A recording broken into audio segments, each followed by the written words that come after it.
Saya akan lanjutkan ke paruh yang kedua. Tadi kan kakak-kakak sudah melakukan eksposisi Alkitab ya. Kakak-kakak sudah menggali firman Tuhan dengan 7 langkah, lalu menemukan beberapa eh, mutiara ya, harta-harta terpendam. Kalau kita bicaranya soal memasak tadi ya, tadi kan saya ngomongin soal makanan mana begitu ya.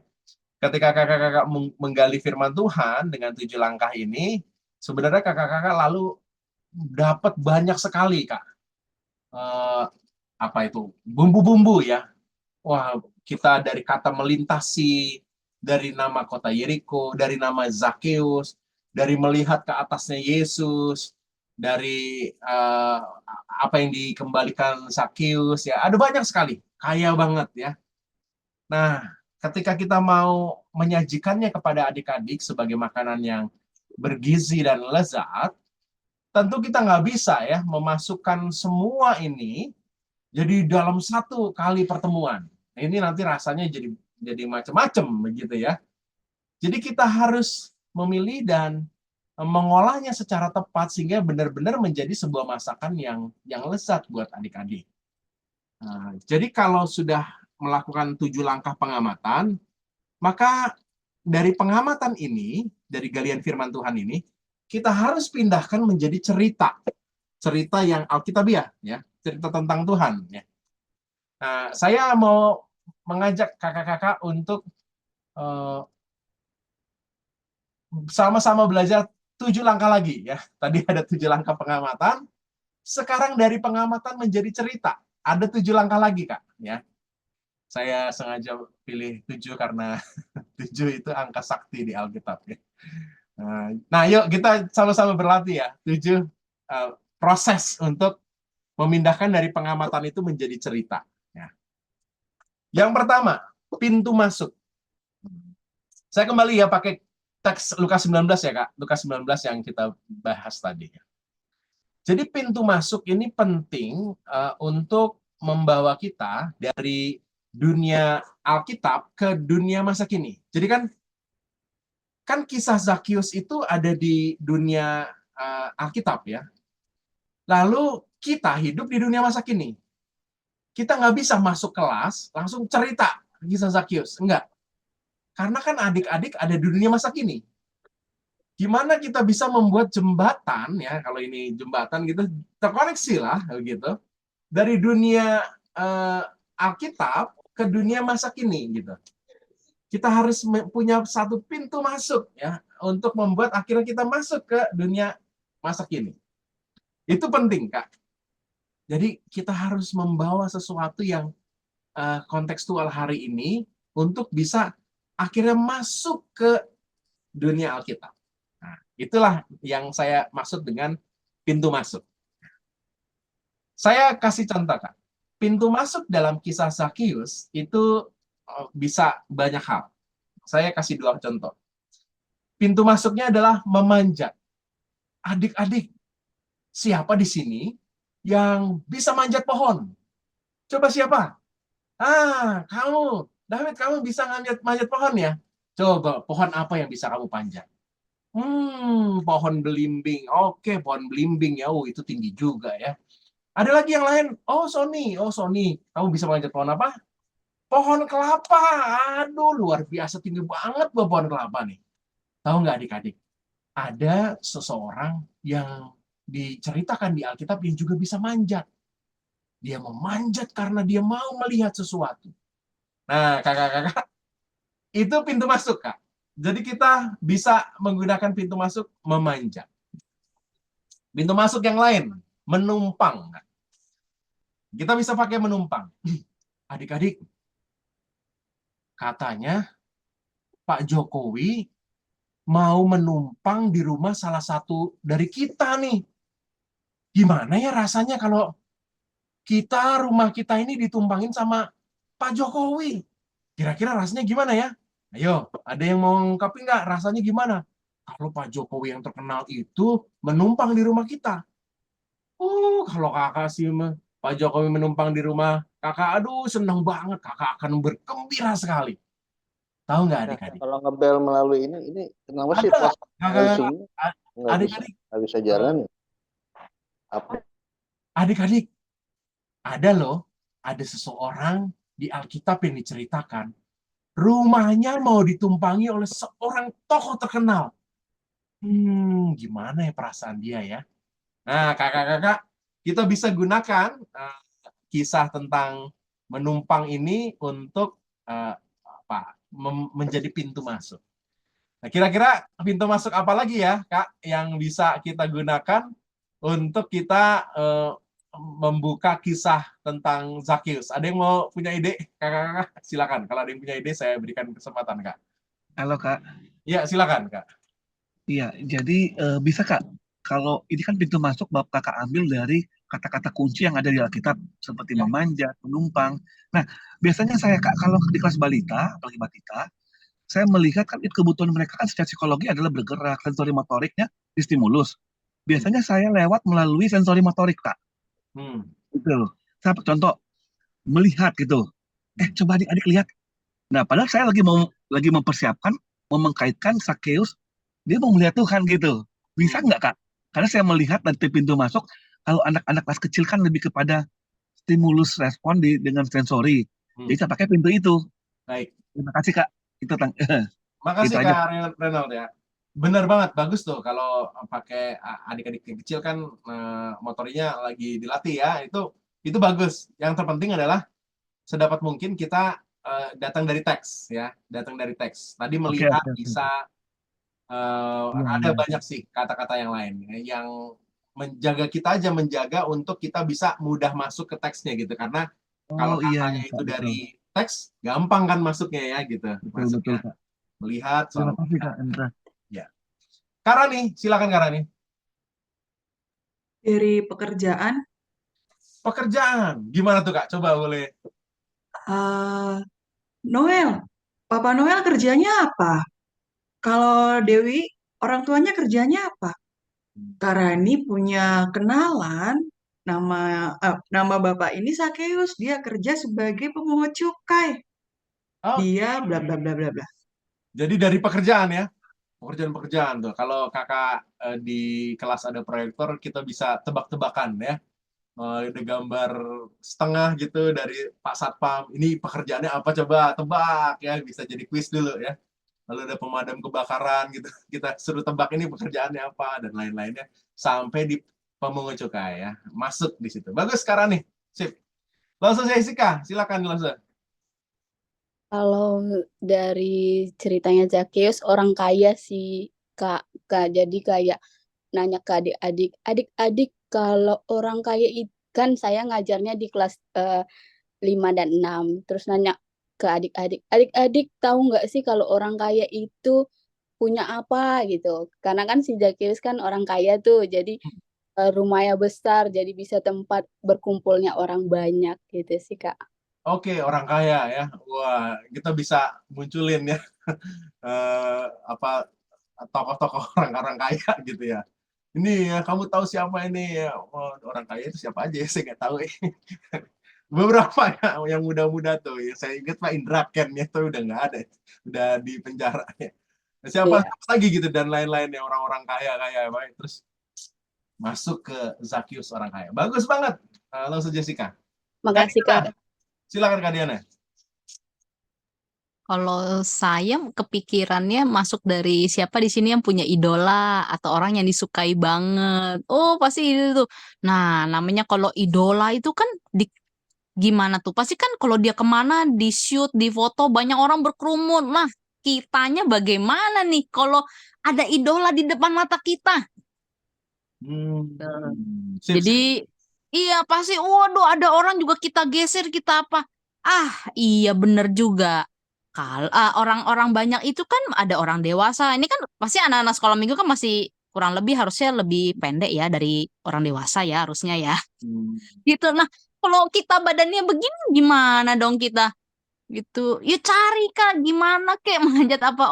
Oke. Waduh, mungkin itu juga ya yang dirasakan sama Zakeus. Oke. Sip, mantap Kak Diana. Keren, keren, keren. Jadi bisa pakai idola ya. Pakai sebuah upaya melihat seorang tokoh idola. Nah, ada lagi nggak? Silakan. Pintu masuk, pintu masuk. Ada yang mau coba pintu masuk, Kak? Sih kalau saya berpikir apa ya, pintu masuk itu ya bisa jadi yang tadi kayak apa, kayak Kak Diana ya, idola ya, bisa jadi kan saya sama juga apa sih ya, adik-adik, kakak punya punya teman gitu ya, yang apa, yang sebagai penjabat tinggi gitu ya, dia apa, mempunyai banyak kekayaan gitu ya. Nah, jadi apa sih, bisa juga idola kayak mengenalkan teman gitu yang pejabat tinggi gitu kan, ya kayak gitu, seperti Oke. seorang tokoh di Alkitab gitu Pak. Oke, jadi orang kaya, jadi orang besar terkenal ya, Iya. untuk melihat. Kak Betsy mau kah? Ya, karena kalau saya di kelas balita batita, saya kepikirannya karena anak ini motorik kasar yang dimainkan banyaknya, saya akan berpikiran saya akan pakai kursi, saya akan naik ke kursi, kalau perlu saya naik lagi ke atas meja, lalu saya akan coba lihat, wah, ibu bisa lihat semua orang. Anak-anak ada yang mau naik, kita lihat semua orang. Dia naik ke atas kursi itu setelah dia mencoba beberapa anak, barulah masuk ke dalam cerita Alkitab Zakius naik ke pohon begitu. Oke, naik ke pohon ya, itu manjat ya, manjat terus tapi naik manjat beneran naik kursi gitu, keren, seru-seru banget Pak. Saya pernah juga dengar ada yang kelasnya dibuka dengan balap lari Kak. Wah, anak-anak pada balap lari dulu ya sampai capek. Tahu nggak? Ada seorang tokoh Alkitab yang lari cepat, lebih cepat dari yang juara hari ini. Ya, gitu. Masuklah kisah Zakius. Itu juga bisa dilakukan untuk motorik, untuk menghabiskan energi adik-adik. Ya. Kita bisa pakai pintu masuk. Jadi kalau kisah apa bercerita tentang Zakius, bisa banyak variasinya Kak. Jangan tiba-tiba kakak ngomong, adik-adik ada seorang pendek. Ya udah tahu nih Mas Zakius lah. Atau mau nyebut namanya Zakius, udah ada tahu. Tapi kalau kakak ngomong soal memanjat, tadi orang kaya, melihat, wah macam-macam, bisa variasinya beragam. Dan kita bisa membuat kisah itu menarik buat adik ini. Jadi pertama, pintu masuk. Lalu langkah yang kedua adalah bagi jadi beberapa bagian. Bagi kisah itu menjadi beberapa bagian. Nah, pembagian ini penting untuk kita yang akan cerita supaya kita runtut ya. Runut untuk bisa berceritanya itu sesuai dengan apa yang dalam kisah kita. Nah, pembagian yang baik itu nggak banyak-banyak, Kak. Menurut saya 4 itu paling banyak. 2 bagus banget, 3 itu paling ideal ya. Kita kan juga gitu kan kalau kita dengar khotbah minggu gitu, oh 3 hal. Wah, ingatnya tuh gampang gitu ya. Kalau saya mau membagikan 7 hal, waduh 7 banyak banget ya gitu. Jadi kalau kita runtut 4 atau 3 atau 2 gitu itu bagus sekali ya. Adik-adik juga ketika pulang mau menceritakan kepada orang tua di rumah, bisa juga ingat dengan apa yang kita katakan. Saya kasih contoh Kak. Saya bagi 4 ya. Yesus melintasi kota, Zakius berusaha melihat Yesus, Yesus menumpang di rumah, kemudian Zakius berdiri dan membagikan harta. Itu pembagiannya begitu.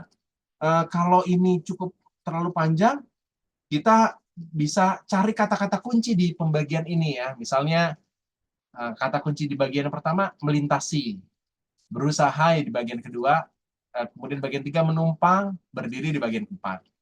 Kita kalau masih gemeteran gitu ketika cerita di depan kelas, kita bawa aja kertas yang tulisannya itu 3 hal ini, 4 hal ini ya.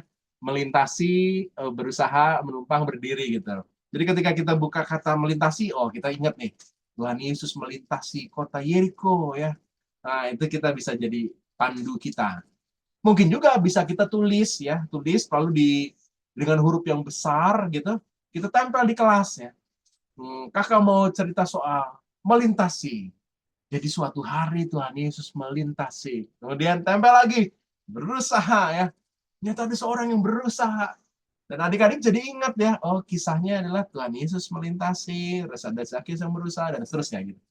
Jadi ini bisa menjadi pandu kita ya. Jadi bagi menjadi beberapa bagian yang memudahkan kita ingat kisah itu, dan juga menolong adik-adik ingat kisahnya. Nah ini yang bagi saya penting untuk juga menolong adik-adik nanti bisa bercerita kembali tentang kisah Tuhan Yesus. Bagi menjadi beberapa bagian, jangan banyak-banyak ya. Jangan lebih dari 4 lah menurut saya. Kalau 5, 6, apalagi 7 itu jadi panjang banget ya begitu. Ayatnya kan cuma 10 ya. Itu penting banget ya. Apalagi nanti kalau kita pakai teks yang tadi ya, teks yang mana tadi? Matius 8 ayat 14 sampai 17 itu penting untuk kita coba ringkas menjadi sesuatu yang singkat sekali. Selanjutnya, setelah bagi menjadi beberapa bagian, yang ketiga adalah pesan utama ya. Pesan utama perikopnya. Jadi pesan utama perikopnya apa nih? Ini penting sekali. Coba yuk kita lihat Lukas 19 ayat sampai 10. Pesan utamanya itu kita perlu temukan ya. Dan bagi saya, pesan utama kisah kita itu ada di ayatnya yang terakhir itu. Apa itu ayat terakhir itu ya? Ayat 9-10 ya. Ayat 9-10. Kita lihat ya. Pesan utama dari perikop kita itu ya ada di ayat 9-10. Hal ini terjadi keselamatan kepada rumah ini karena anak ini pun anak Abraham. Sebab anak manusia datang untuk mencari dan menyelamatkan yang hilang. Itu pesan utamanya. Kak, ini penting sekali kita menangkap pesan utama nih. Bagi saya, Alkitab itu nggak berisi tentang bagaimana cara kita hidup, bukan. Tapi tentang Tuhan. Jadi perikop Alkitab, kisah narasi Alkitab itu semua itu tentang Tuhan. Penulis Injil Lukas, Markus, Yohanes, semua menulis itu untuk menceritakan tentang Tuhan yang bagaimana. Yang harus dikenal oleh banyak orang. Jadi bukan tentang cara kita hidup. Nah, ini penting kita tangkap nih. Karena banyak sekali dari kita di sekolah minggu, juga bahkan di khotbah minggu para pendeta, itu jadi khotbah moralitas kan. Jadi khotbah humanis. Kita adik-adik harus memandang semua orang dengan baik, jangan seperti orang banyak memandang. Bahaya kan? Kalau berhenti di situ kan? Itu moralis kan? Bahaya kalau sampai di situ aja. Adik-adik, makanya kita harus rajin ke sekolah minggu supaya kita ngerti firman Tuhan dan taat seperti Zakheus yang segera turun dari pohon ara. Wah, itu bahaya kan? Karena pesan utamanya nggak di sana. Pesan utamanya adalah tentang Tuhan. Karena kalau kita cerita tentang Zakheus saja berhenti di situ, itu bahaya. Jadi kita harus tangkap pesan utamanya. Kita berikan kepada adik-adik. Dan pesan utama di kisah-kisah Injil itu ada polanya kok. Jadi biasanya kisah Injil itu kalau dinarasi, ya kisah tentang Zakheus ini kan narasi ya, kisah-kisah cerita gitu. Kalau kisah perumpamaan juga itu ada polanya. Biasanya penulis kitab-kitab Injil itu adalah dia menempatkan pesannya itu di depan atau di belakang. Kan? Jadi kalau kisah Zakheus ini dia tempatkan di belakang nggak? Di di akhir ya, ayat 9 dan 10 kan itu terakhir ya, setelah dia bercerita tentang Zakheus siapa dia lalu tutup itu. Sama seperti kisah perumpamaan domba yang hilang. Kisah domba yang hilang itu nggak bisa dilepaskan dengan perumpamaan selanjutnya, dirham yang hilang. Dan perumpamaan yang berikutnya, anak yang hilang. Baru ditutup begitu dengan satu pesan. Jadi kalau kita cerita tentang domba yang hilang aja, sebenarnya ada yang nggak lengkap. Karena itu sebenarnya itu sebuah gradasi untuk menegaskan soal yang hilang itu jauh lebih besar. Gitu. Dari domba yang hilang yang nggak berarti domba, gitu. Ke dirham yang hilang itu mas kawin, itu jati diri keluarga, sampai anak yang hilang. Itu semuanya jadi satu. Lalu ada penutupnya setelah itu ya. di Injil itu akan ditutup dengan Tuhan yang menyelamatkan yang hilang. Jadi itu penting. Kisah tentang apa lagi ya? Penabur yang jatuh taburannya di 4 tanah itu ya, 4 tanah. Itu ditempatkan di pertama. Kerajaan Allah adalah seumpama, gitu ya. Nah itu udah pasti tentang kerajaan Allah. Jadi ada polanya. Nah kisah tentang Zakius ini itu di akhir ya. Jadi kalau kita melihat ini pesannya apa ya, baca aja di pertamanya apa atau di akhirnya apa. Ini pasti ada tempat. Selanjutnya kakak-kakak setelah pesan utama, apa hubungannya? Kan udah ada pesan utama, lalu hubungannya. Ini saya mengandaikannya gini Kak. Tadi kan saya cerita kita itu ada di dunia masa kini ya. Lalu ini kisah Zakius ada di dunia Alkitab. Kan kita pakai pintu masuk ya dari dunia masa kini ke dunia Alkitab. Ya, ada pintu masuknya. Tadi manjat apa dan sampai di dunia Alkitab nih. Dunia Alkitab cerita lah tentang Zakius. Zakius nih begini-begini dan ada pesan utamanya. Pesan utamanya adalah tentang Tuhan. Lalu pesan utama ini nggak berhenti di sini kan? Ini masih di dunia Alkitab. Kita harus balik lagi ke dunia masa kini. Kita cari relevansinya. Ini yang dimaksud dengan melihat saat ini. Ya, melihat saat ini. Kita udah melihat ke atas, melihat ke bawah, gali firman, dan melihat saat ini. Hari ini gimana? Apa yang relevan dengan pergumulan adik-adik dari kisah Zakius ini? Ya. Jadi pesan utamanya apa di kisah kita ini dan apa hubungannya dengan hari ini? Saya ambil contoh ya Kak. Karena pesan utamanya adalah Yesus mencari dan menyelamatkan yang hilang, ya kita bisa cari nih ketika orang banyak melihat Zakius sebagai orang berdosa, Tuhan peduli dan menyelamatkan seluruh yang hilang ini. Nah, relevansinya apa? Saat ini kita merasa sendiri karena semua orang menjauhi kita. Jangan menyerah. Ingat bahwa Tuhan Yesus selalu mencari kita dan menyelamatkan kita. Dan juga mencari teman-teman kita. Ya. Itu adalah relevansinya. Wah, adik-adik yang sedang dibully, sedang dalam merasa kesendirian, itu merasakan bahwa Tuhan tuh peduli dengan kita. Atau banyak orang yang mencari pengakuan dengan materi dan kekayaan, tapi tidak pernah merasa puas. Tuhan peduli pada kita yang mencari kita.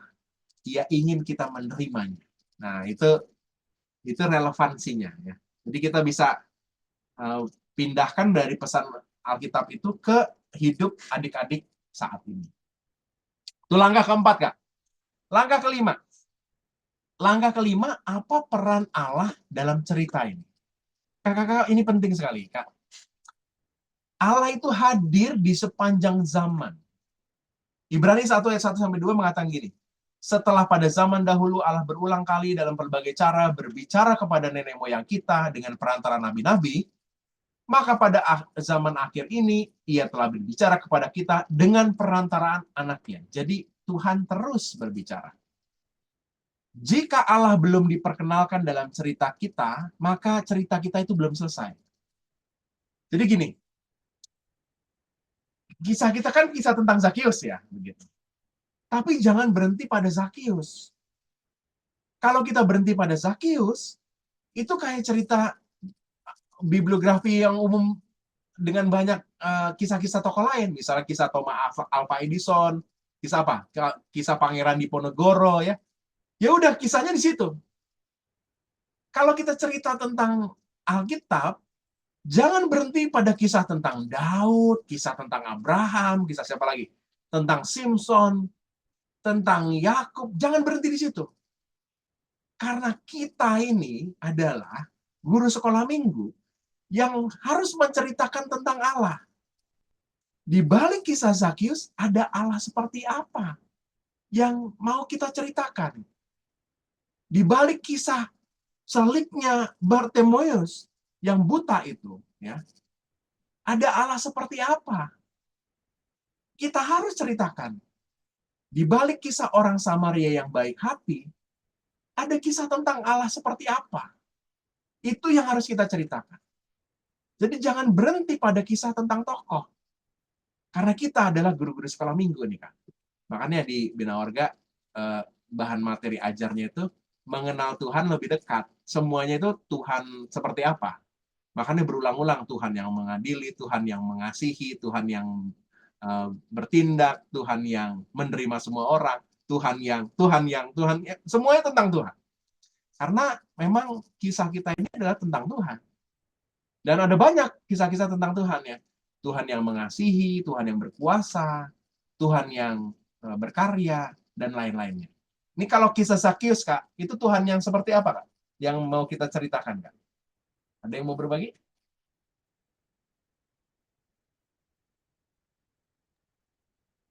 Tuhan yang mengampuni. Tuhan yang mengasihi. Tuhan yang mengampuni, Tuhan yang mengasihi. Ada lagi? Tuhan yang peduli. Tuhan yang peduli. Tuhan yang memulihkan. Kak. Tuhan yang memulihkan. Dan sangat jelas Menyelamatkan. Tuhan yang menyelamatkan. Benar, karena ditulisannya di ayat 9 dan 10, Tuhan datang untuk menyelamatkan yang hilang. Nah itu kita bisa perkenalkan, Tuhan tuh yang menyelamatkan. Nah itu yang jadi tanggung jawab kita. Kita memperkenalkan Tuhan kepada adik-adik. Jangan berhenti pada Zakius. Ya. Lanjut, langkah ke-6. Karena kita tahu bahwa kita mengenal Tuhan melalui hadirnya Kristus, hadirnya Tuhan Yesus, maka penting juga untuk menunjukkan karya Tuhan Yesus yang sama dengan cerita itu, ya. Jadi kalau di Lukas 24 itu dituliskan gini, Tuhan Yesus itu sebagai penggenapan. Lalu ia menjelaskan kepada mereka apa yang tertulis tentang dia dalam seluruh kitab suci, mulai dari kitab nabi-nabi, kitab Musa, dan segala kitab nabi-nabi. Dan ia berkata kepada mereka, harus digenapi semuanya yang ada tertulis tentang aku dalam kitab Taurat Musa, dan kitab nabi-nabi, dan kitab Mazmur. Jadi Yesus membuat cerita itu beda, Kak. Tuhan Yesus yang kita sampaikan itu jadi cerita kita berbeda dengan kisah yang lain. Kalau kisah Zakius udah jelas ya, ada Tuhan Yesusnya, orang itu kisah Injil kok ya.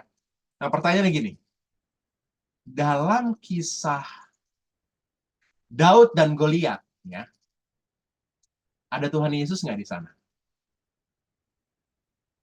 Ada yang mau berbagi, Kak? Ada. Ada. Di mana? Saat Daud mau dan Goliat itu Mengalahkan. ketika Daud Goliat mengejek ya. Tuhan kan memberikan kekuatan kepada Daud itu dan untuk bisa mengalahkan Goliat segede itu dan Oke. Tuhan berperan Terima kasih. serta gitu. Menguatkan ya, ada Tuhan Yesus ternyata ya. Ada yang punya pendapat lain? Tuhan memberikan keberanian. Tuhan memberikan keberanian ya, ada Tuhan Yesus berarti di sana ya. Kak Immanuel, silakan.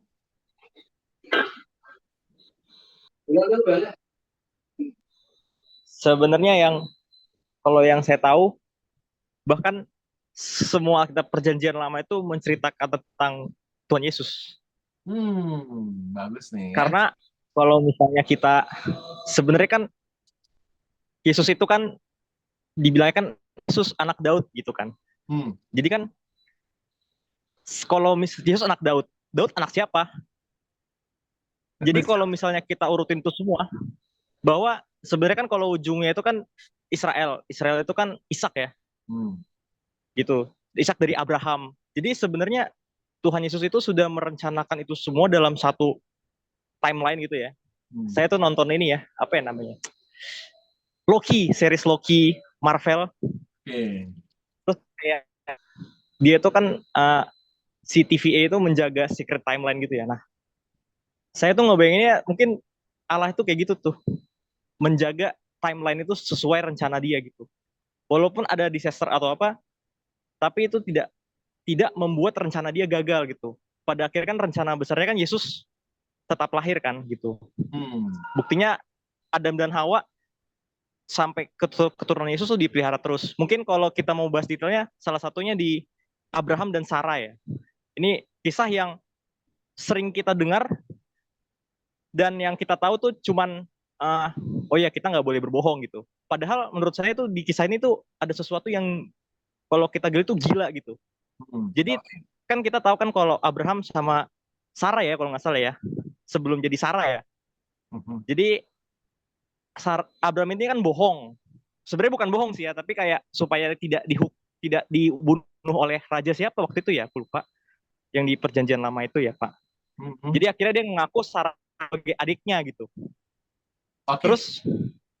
Terus akhirnya Sarah ini mau dinikahkan sama si raja ini gitu. Kalau misalnya kita pikir Sarah yang menikah sama si raja ini dan menghasilkan anak, Yesus nggak lahir tuh gitu. Tapi akhirnya jadi artinya bahwa ada ya Tuhan Yesus dalam kisah Daud dilihat ya. Iya, jadi jadi si Tuhan Yesus akhirnya Allah menyadarkan raja itu, terus kayak bilang ke Abraham, kok lu bohongin gua sih gitu. Gue tuh berdosa besar nih gitu. Akhirnya tetap dijaga, akhirnya Sarai tetap mengandung anak dari Abraham sampai akhirnya kepada Yesus. Kan sering terjadi ya, kayak gitu ya. Jadi sebenarnya itu udah cerita tentang Yesus gitu. Pada akhirnya. Itu sih Pak, kalau yang saya dapat ya.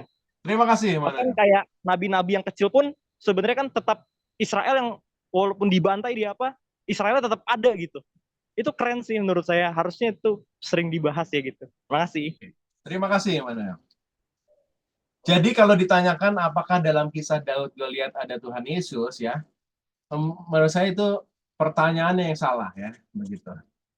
Karena kalau kita meyakini bahwa Allah kita adalah Allah Trinitas, Dia ada di sepanjang jejak zaman. Ada Roh Kudus, ada Yesus Kristus, ada Allah Bapa yang berkelindang. Jadi dalam kisah Perjanjian Lama, dalam kisah penciptaan, dalam kisah Perjanjian Baru, itu semua kita meyakini Allah Trinitas yang berkarya. Nggak bisa kita pisahkan. Gitu. Kita bertahun-tahun mungkin terbentuk dengan Perjanjian Lama itu kisah tentang Allah Bapa, lalu Injil, kisah Tuhan Yesus, nanti setelah itu Roh Kudus. Itu sebenarnya kan semua dalam proses sejarah ada. Bahkan kalau kita melihat dalam tadi Lukas 24 ya, Tuhan Yesus sendiri berkata bahwa memang semuanya tergenapi soal aku ya. Jadi polanya selalu gini. Kalau kita membaca kisah Perjanjian Lama, Daud, jangan langsung kita bawa. Kan Daud menghadapi Goliat ya. Wah, kita juga harus berani menghadapi segala musuh kita. Jadi itu melompat ke dunia masa kini. Kalau ini adalah dunia masa kini nih, adik yang membaca ini, itu dunia masa kini. Jangan melompat, Kak. Tapi kalau kita yakini Alkitab Perjanjian Lama itu adalah penggenapan tentang Kristus, maka sampaikan dulu penggenapan dalam Kristusnya bagaimana. Lalu relevansinya kepada adik-adik gimana. Jadi segala janji nubuatan dalam Perjanjian Lama digenapi dalam Yesus, sehingga kita lalu hidup dalam pengharapan saat ini. Kenapa kita bisa berani? Karena Tuhan Yesus menunjukkan sikap keberanian itu. Dalam kisah Daud, lihat misalnya. Kisah itu kan diwarnai dengan siapa namanya raja pertama itu ya, Saul yang gelisah ya. Saul yang takut dan pasukannya yang 40 hari keluar pagi-pagi, kemudian berbaris, lalu ada Goliat datang, gemeteran, mereka bubar lagi, ya. Muncul lagi pagi-pagi, dan itu terus-menerus, sampai akhirnya Daud harus ngirim makanan ke kakak-kakaknya. Ketakutan itu begitu besar. Ya. Apakah Tuhan Yesus mengalami hal yang serupa? Ya. Tuhan Yesus mengalami situasi ketakutan begitu besar menjelang penyalipannya. Peluhnya sampai titik-titik darah. Tapi Tuhan menguatkan Daud, dan bahkan Daud berperang mengatakan, aku menghadapimu bukan dengan pedang, dengan tombak, tapi aku datang padamu dengan dalam nama Tuhan. Tuhan juga mengatakan, jadilah kehendakmu. Dan dia menapaki masa-masa berat sekalipun, dan dia menang. kita juga begitu, harus punya keberanian. Nah, itu sesuatu yang kita perkenalkan Tuhan dalam perjanjian lama, karya Yesus yang karya yang digenapi dalam diri Yesus, dan apa yang membuat kita hari ini punya pengharapan. Jadi penting sekali kita untuk mencari apa yang menjadi karya Tuhan Yesus dalam kisah-kisah Alkitab kita.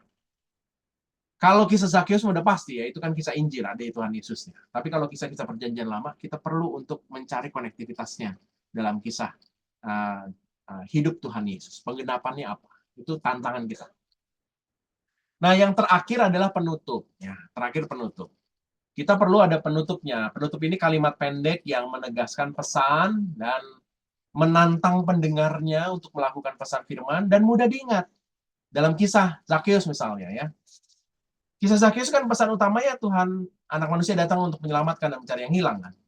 Maka penutupnya Tuhan Yesus telah datang untuk mencari yang hilang. Ayo terima Tuhan Yesus sebagai juru selamatmu karena ia mencari engkau. Misalnya gitu ya. Itu sesuatu yang pendek dan perlu ada tantangan. Jadi pesan cerita kita jangan klise terus, Kak. Biasanya kan pesan firman Tuhan tuh, ayo rajin ke gereja, rajin berdoa, baca Alkitab. Apapun ceritanya itu aja. Itu problem banget. Jadi kita perlu untuk menutupnya dengan pesan utama kisah itu. Dan kita tantang adik-adik untuk terima Tuhan. Karena ini adalah, sekali lagi, seluruh Alkitab itu adalah kisah tentang Tuhan. Kisah tentang Tuhan, bukan soal bagaimana kita harus hidup, tapi saat kita kenal Tuhan, maka secara otomatis kita akan hidup di dalam Tuhan.